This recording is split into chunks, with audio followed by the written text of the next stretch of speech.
We did it, folks. We made it to the end of part 4 of The Way of Kings. Now, this is the supercut video of just these 18 chapters all in one big chunk. If you like to watch them, back to back to back.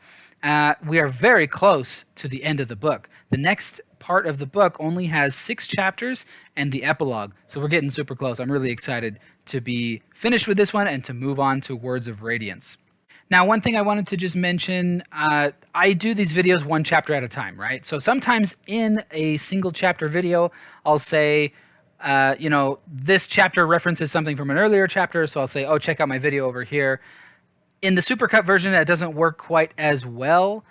So you might see me say, look at my video over here, and there's nothing there. It is what it is. I'm referencing a link on the screen in the individual chapter video. So if you're really curious about it, go check out that individual chapter.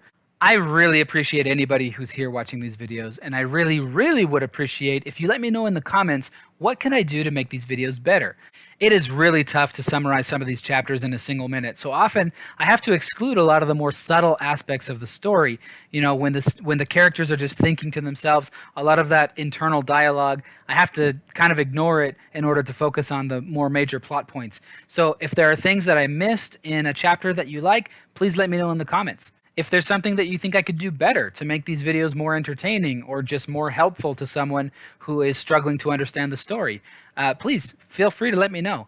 And actually, I know that the audio is a little spotty on some of these. So if there's an entire chapter that you think I should just redo completely, don't be afraid to let me know in the comments. I love that kind of feedback. I want to get better. So please let me know what you think I can do to be better. I'm learning a lot as I go through these. I've never been great at making videos, but I am learning quite a bit as I go through this process. So without further ado, let's jump into part 4, Supercut, all 18 chapters together in one video. Dalinar is with his sons, Adolin and Renarin, and they're getting ready for a high storm. It's been 1 week since the events of chapter 28 when he told his kids that he was going to abdicate. Adolin is really not happy about this at all. So the high storm hits, and Dalinar starts having a vision. He finds himself in a strange fortress, standing on the wall, acting on guard duty. So he looks off into the distance, and he sees a group of people coming towards the castle.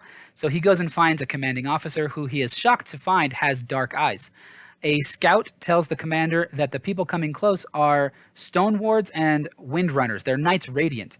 So the Knights Radiant get closer, they summon their shard blades, and they stab them into the ground. They take off their armor, their shard plates, and they start walking away. Dalinar is witnessing the day of recreance. He tries to stop them, but he just can't. People come out of the fortress, they start fighting over the shards and killing each other.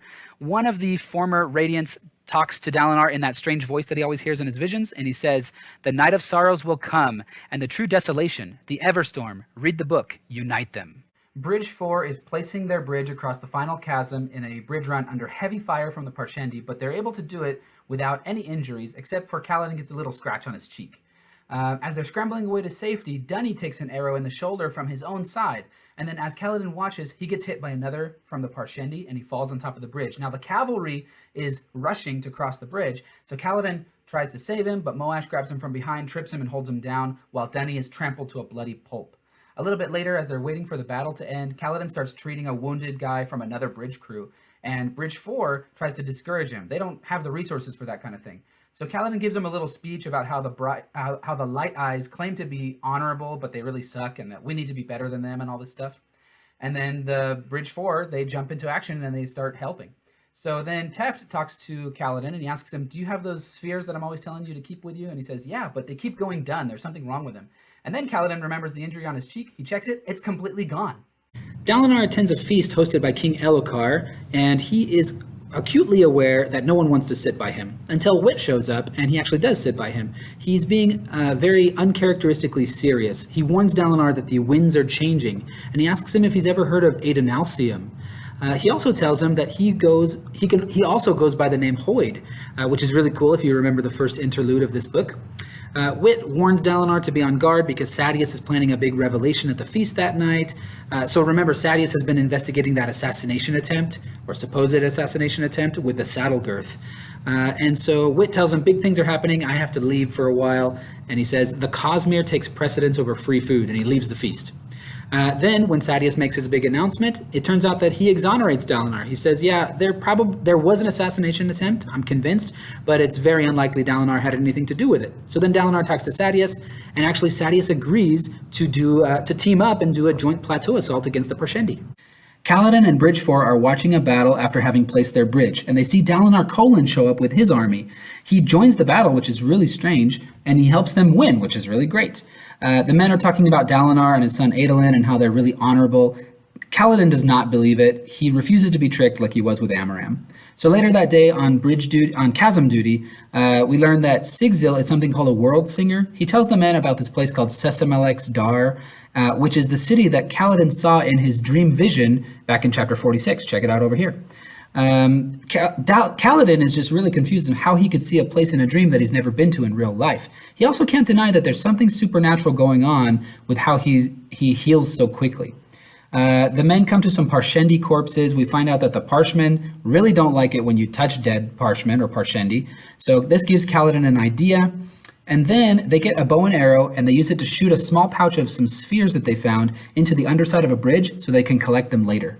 Dalinar's on the battlefield fighting the Parshendi. He's feeling the thrill of battle. It's this sort of bloodlust yet joyful feeling that really fuels him in war. The Parshendi always fight in pairs, and usually one of them has a beard with gemstones woven into it, while the other is clean shaven. Dalinar gets a good look at the Parshendi, and he starts to think that maybe the beardless ones are actually females. Also, the Parshendi are constantly singing. It's kind of bizarre. They sing as they fight. They even sing as they die, and they're always in tune and synchronized with those around them. So anyway, Dalinar sees a second Parshendi army approaching. Apparently they're reflecting the Alethi war tactics. So they come. Sadeas is in trouble. Dalinar rushes to save him. It's a really intense battle scene. He kills dozens, maybe hundreds of Parshendi just getting to Sadeas, and then he defends him. It's insane. Just as he's about to fall, his shard plate's about to be shattered, and he's about to die, Adolin swoops in and saves the day. Then, after the battle's over, Dalinar looks and sees all the dead bodies that he left behind, and it makes him sick. Kaladin is watching the Parshendi from across the chasm during a battle, and he sees that, yeah, they seem to revere their dead, and they go out of their way to preserve the corpses of the fallen. So he keeps thinking to himself, I've got to find a way to use this to our advantage. Back at camp, Teft pretends to throw a punch at Kaladin as a sort of test. Kaladin instinctively reacts and accidentally breathes in Stormlight from some spheres that he was carrying. This causes his skin to start glowing and his reflexes to be super fast.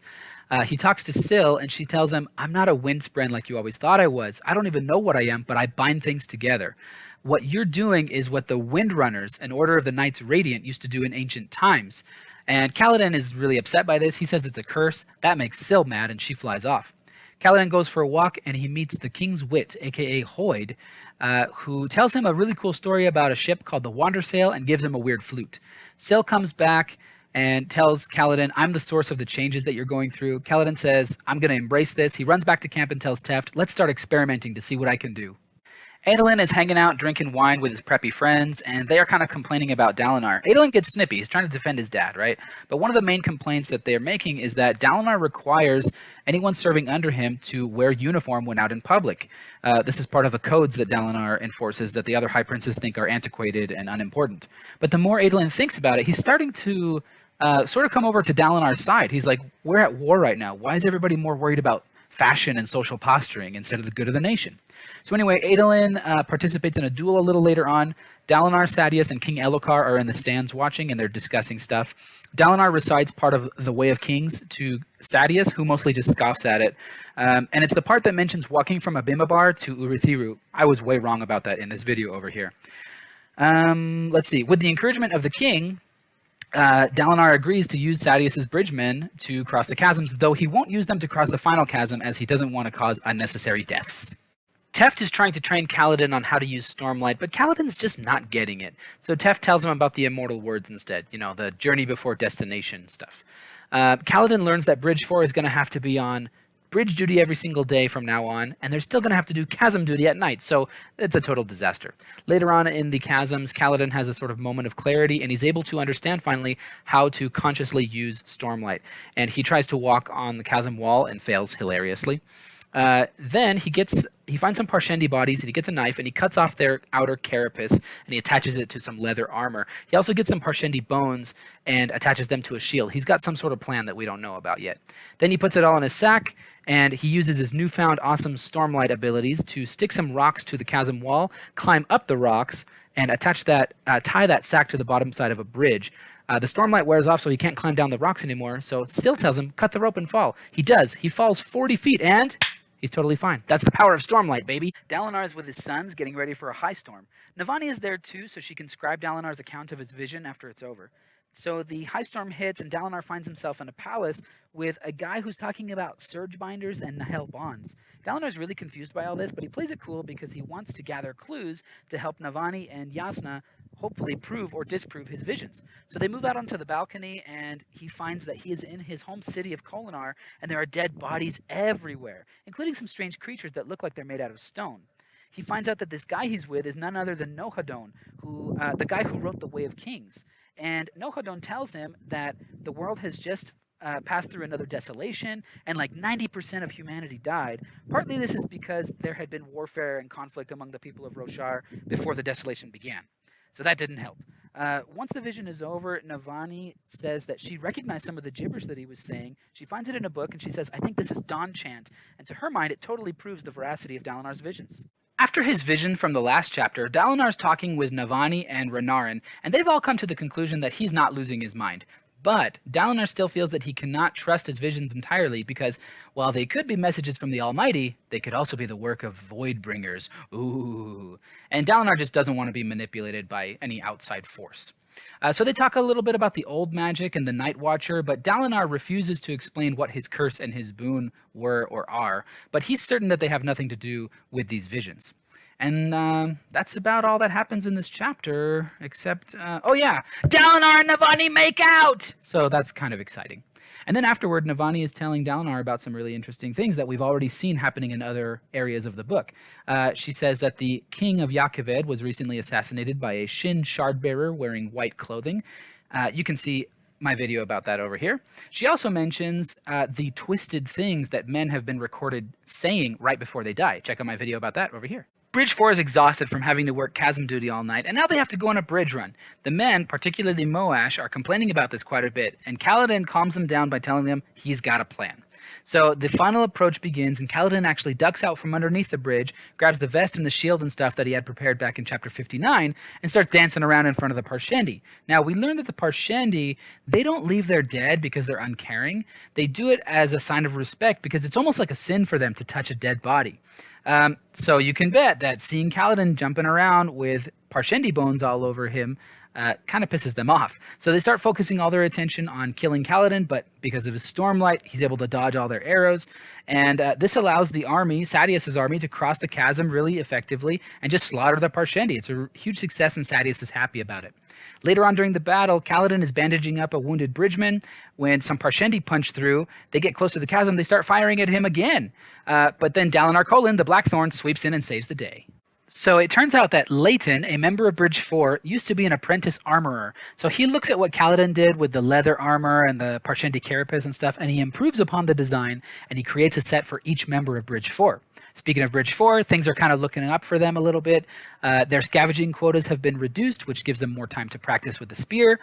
Moash has become the best spearman in the group, but Kaladin's a little worried about him. He sees in Moash the same sort of almost dangerous levels of dedication that he used to exhibit after his brother died. He's afraid that Moash might burn himself out.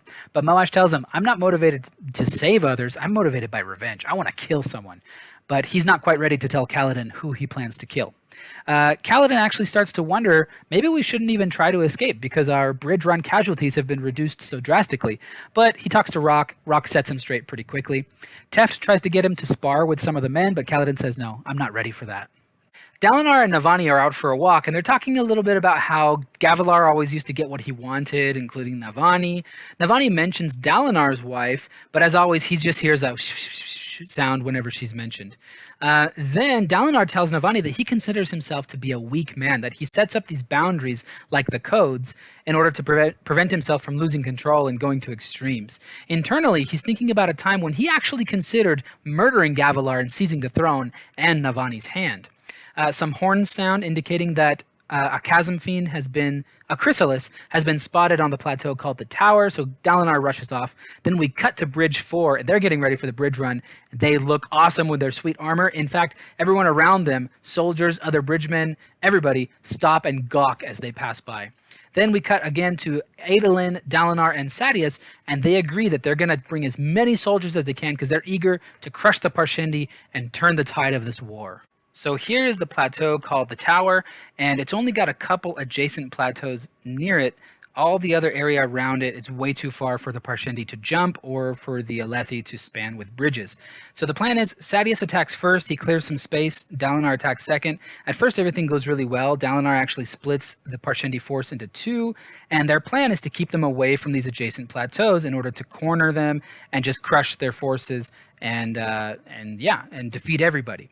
So it goes really well at first, but then Dalinar sees this young Parshendi warrior who just looks terrified, and this kind of catches Dalinar off guard. The thrill leaves him, and he starts to question this entire war effort. Like, what am I doing, killing all these people?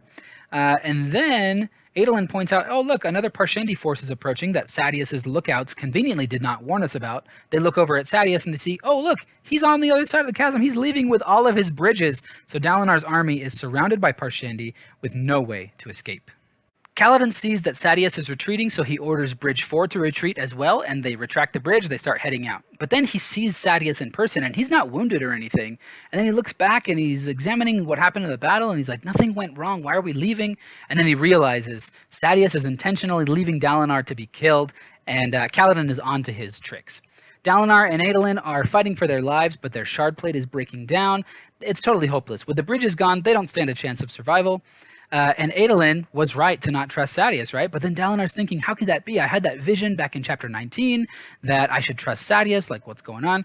And then Adolin tells him, you know what? This is not your fault. At every turn, you did the right thing, and I wouldn't have it any other way, basically. So Dalinar gives his men this rousing speech about how all men are destined to die, but it's the path we take that really matters and all that stuff.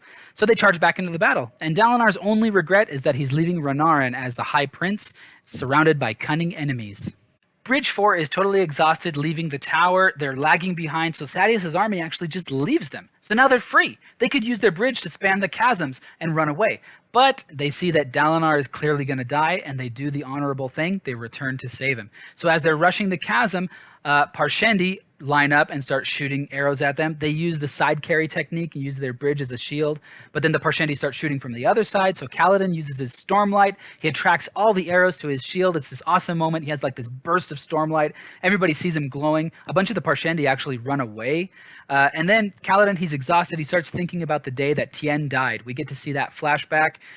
Tien was a messenger boy in Amaram's army. He got pulled into battle. He wasn't prepared. He was actually used as a decoy, and Kaladin was rushing to save him, and he sees him get cut down, and he watches him die. It's this horrible moment. So then we're back with Bridge 4. Bridge 4 runs. They place the bridge. Kaladin jumps the last little gap. He recites the second ideal of the Knights Radiant, and he starts kicking butt. So Kaladin is fighting the Parshendi, trying to maintain the ground around the bridge, when finally Dalinar and Adolin are able to punch through and get to the bridge. So Kaladin stops fighting so much and starts helping get the army into an organized retreat. Meanwhile, a Parshendi shardbearer shows up and starts fighting Dalinar. Now, Dalinar is totally fatigued. His armor's fallen apart. He doesn't stand a chance against this guy.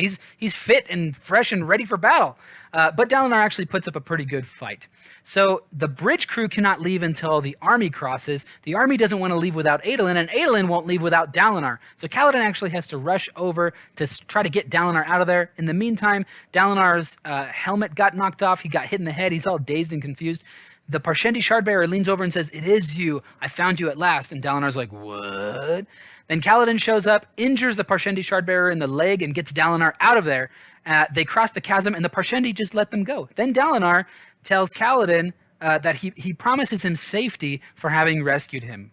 So Dalinar gets back to the war camps and confronts Sadeas, who claims that he betrayed Dalinar for the good of the kingdom. He says, "I did what I did as a mercy. You're losing your mind. You're messing everything up. So I wanted to put you out of your misery and make you into a martyr that we could all rally behind and crush the Parshendi." When the conversation is over, Dalinar's like, "By the way, I'm taking your bridgemen back to my camp." Sadeas is like, "No, you're not. They're my property." Dalinar offers an enormous amount of money for them, but Sadeas refuses. So then Dalinar summons his shard blade, and you're like, holy crap, he's going to attack Sadeas. But he doesn't. He stabs it into the ground, and he's like, I'll pay you a shard blade for all of your bridgemen and your whole camp. Sadeas accepts. So then Dalinar tells Kaladin, you and your men are no longer slaves. You're going to be soldiers in my army. Then he pays Elhokar a little visit. He gets him to confess that Elhokar himself cut the saddle girth at the beginning of the book. And then he beats him up and shows him, hey, I could kill you if I wanted to, but I'm not going to kill you. So you should trust me, make me into the High Prince of War, and let me run the war effort. And by the way, I'm dating your mom. So what do you think? Did I miss anything important? Let me know in the comments below.